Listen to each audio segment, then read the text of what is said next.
난 못 이뤘으니까 넌 꼭 해야 해. 이 말을 들으며 자란 아이들이 많습니다. 부모는 자신이 이루지 못한 꿈을 아이에게 투영합니다. 피아니스트가 되고 싶었지만 포기했던 부모는 아이에게 피아노를 배우라고 합니다. 의사가 되고 싶었지만 되지 못했던 부모는 아이에게 의대를 가라고 합니다. 서울에 살고 싶었지만 살지 못했던 부모는 아이에게 서울대학을 가라고 합니다. 부모는 생각합니다. 내가 못한 걸 아이만큼은 할 수 있게 해주고 싶어. 내가 겪었던 어려움을 아이는 겪지 않았으면 좋겠어. 그 마음 자체는 선의입니다. 하지만 그 선의가 아이에게는 견디기 힘든 무게가 됩니다. 아이는 자신의 꿈이 무엇인지 생각할 틈도 없습니다. 부모가 정해준 길을 따라가기에만 바쁩니다.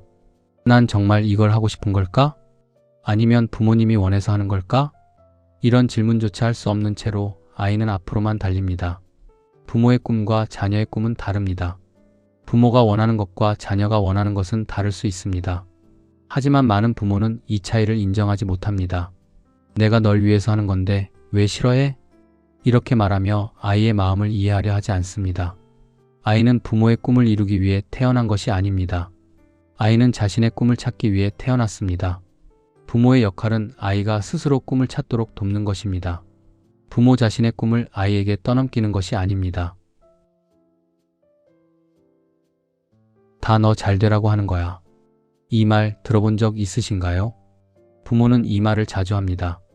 학원을 보낼 때, 공부를 강요할 때, 진로를 정할 때 다 너 잘 되라고. 이 한마디면 모든 게 정당화됩니다. 하지만 정말 그럴까요?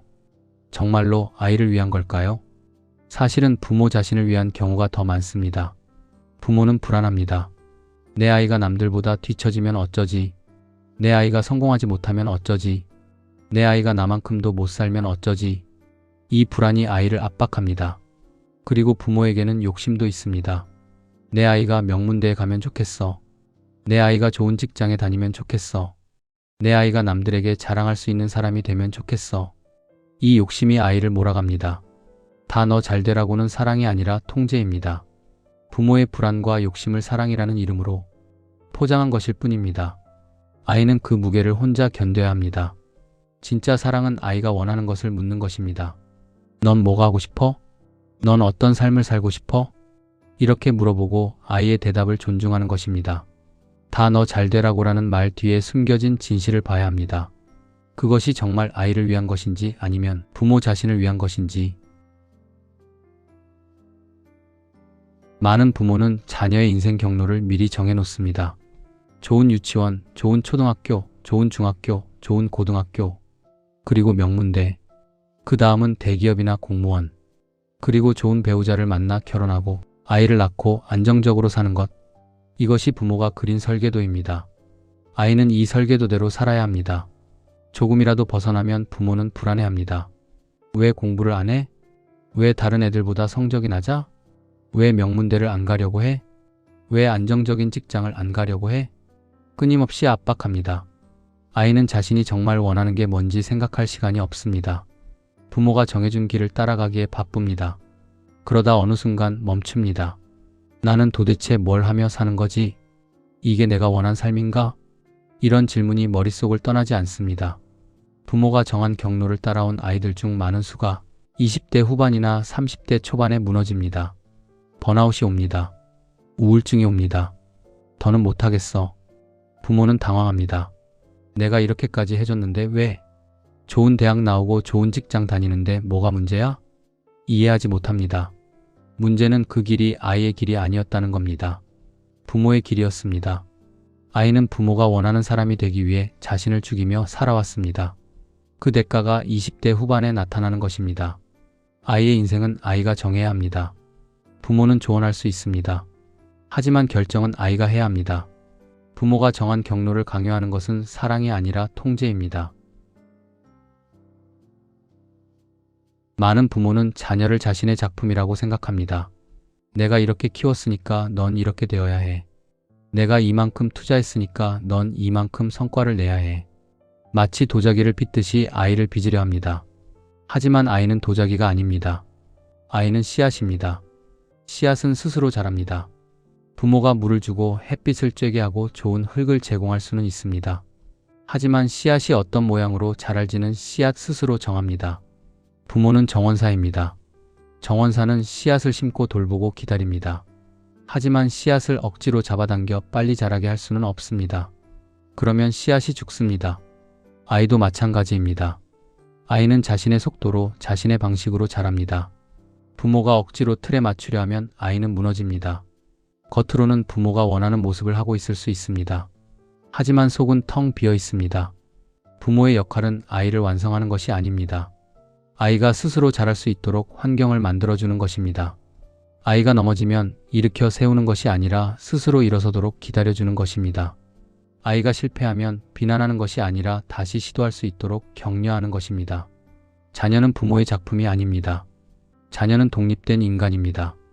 부모와 다른 생각을 가질 수 있고 다른 길을 갈 수 있습니다. 그것을 인정해야 합니다.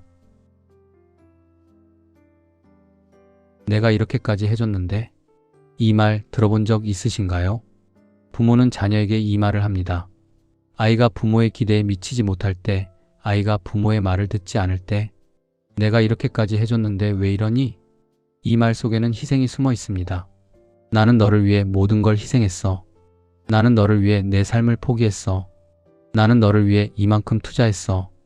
이런 메시지가 담겨 있습니다. 그리고 그 희생을 빌미로 아이를 묵습니다. 내가 이만큼 해줬으니까 넌 내 말을 들어야 해. 내가 이만큼 투자했으니까 넌 성과를 내야 해. 아이는 빚진 사람처럼 살게 됩니다. 아이는 죄책감을 느낍니다. 엄마 아빠가 나를 위해 이렇게 희생했는데 내가 이러면 안 되지. 내가 더 잘해야 해. 내가 부모님을 실망시키면 안 돼. 이런 생각이 아이를 짓누릅니다. 하지만 이것은 사랑이 아닙니다.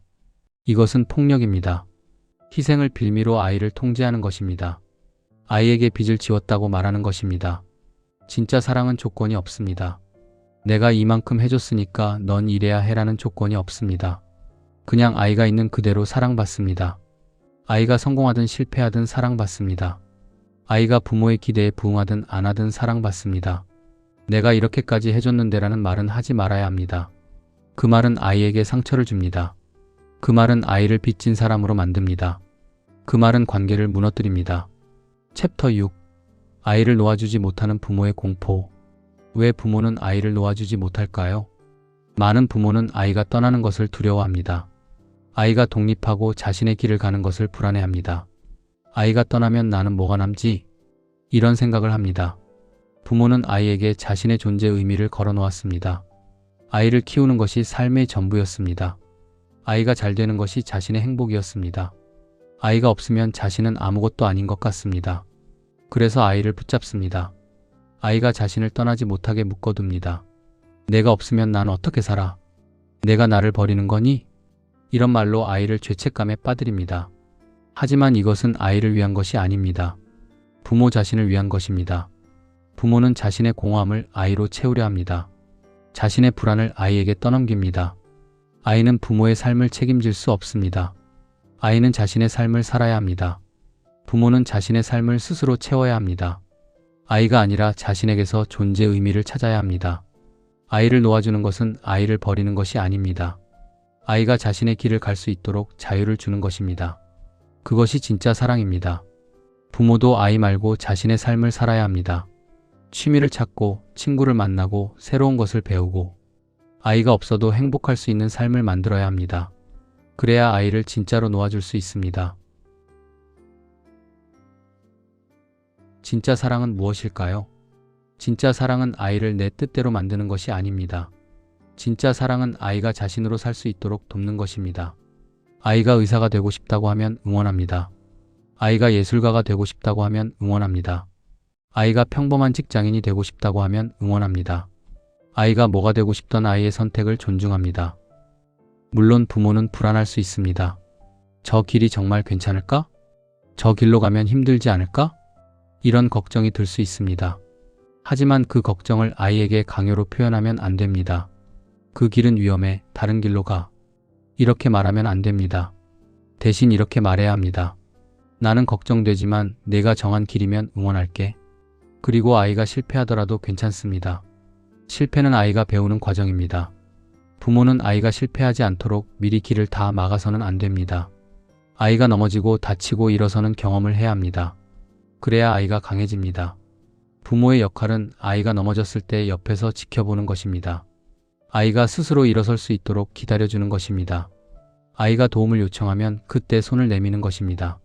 하지만 아이가 요청하지 않았는데 먼저 나서서 다 해주는 것은 아닙니다. 진짜 사랑은 자유를 주는 것입니다. 아이가 자신의 길을 스스로 정하고 스스로 걷도록 놓아주는 것입니다. 그것이 아이를 위한 진짜 사랑입니다. 아이는 부모의 미니어처가 아닙니다. 아이는 부모와 다른 사람입니다. 다른 성격을 가지고 있고, 다른 꿈을 가지고 있고, 다른 가치관을 가지고 있습니다. 부모와 똑같을 수 없습니다. 똑같을 필요도 없습니다. 아이는 태어난 순간부터 독립된 인간입니다.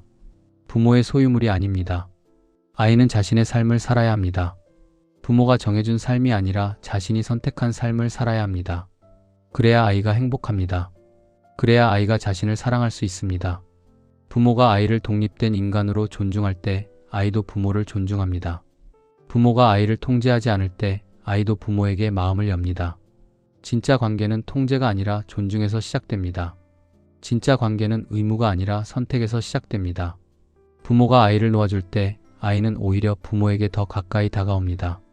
지금 당신의 자녀를 한번 보세요. 당신은 아이를 어떻게 보고 있나요? 내 꿈을 이뤄줄 사람으로 보고 있나요? 내 소유물로 보고 있나요? 아니면 독립된 인간으로 보고 있나요? 아이는 당신의 미니어처가 아닙니다.